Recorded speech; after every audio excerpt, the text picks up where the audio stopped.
இத்தகவலால் தெளிவொன்று பிறந்தது.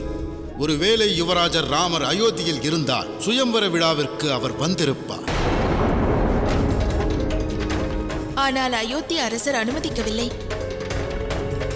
அதே நிதர்சனம். ஆனால் ராமர் இவ்விடம் உள்ளார். அரசர் தசரதரின் ஓலையின்படி அயோத்தியிலிருந்து பிரம்ம ரிஷியான விஸ்வாமித்திரரோடு ஸ்ரீராமர் அன்னவரின் ஆசிரமம் ஒருவேளை செல்லாதிருந்திருந்தார். ஆணையேற்று ராமர் இவ்விடம் வந்திருப்பார். இனி சீதையுடைய சுயம்வரத்தில் ஸ்ரீராமர் பங்கேற்பாரா இல்லையா என்பதை சர்வமாளும் ஈசன் தீர்மானிப்பார்.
இச்சமயத்தில் எவ்விடத்திலா? தம்முடைய மிதிலை சௌந்தரியம் கொண்டது. மிதிலையின் வண்ணமிகு அழகினை ரசித்து ரசித்து இப்பர்வதம் அடைந்தேன்.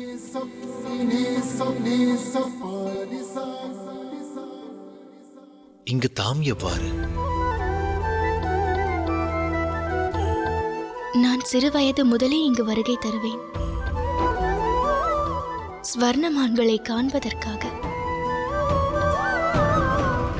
சொர்ணமான்களா? ஆம்.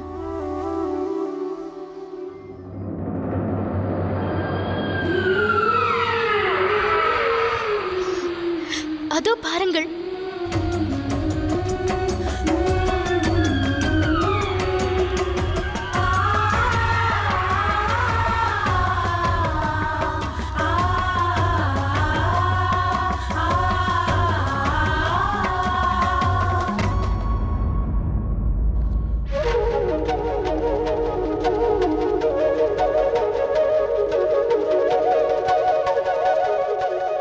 விரைவான இவற்றின் வேகத்தில் வழிந்தோடும் இன்பம் தெரிகிறது. இணைந்து வாழ்ந்த வேளையிலும் சுதந்திர உணர்வு தெரிகிறது. இணைந்து வாழும் வேளையிலும் சுதந்திர உணர்வு விளங்கவில்லை ஜனகராஜகுமாரி.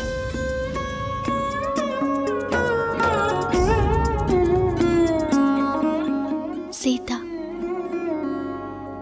எனது நாமம் சீதா. என் நாமம் கொண்டு என்னை அழைப்பதை விரும்புகின்றவள். மிதிலை கன்னிகைகளை மூல பெயர் கொண்டு அழைக்க வேண்டும் என்று மகாராஜாவான என் தந்தை கூறுவார்.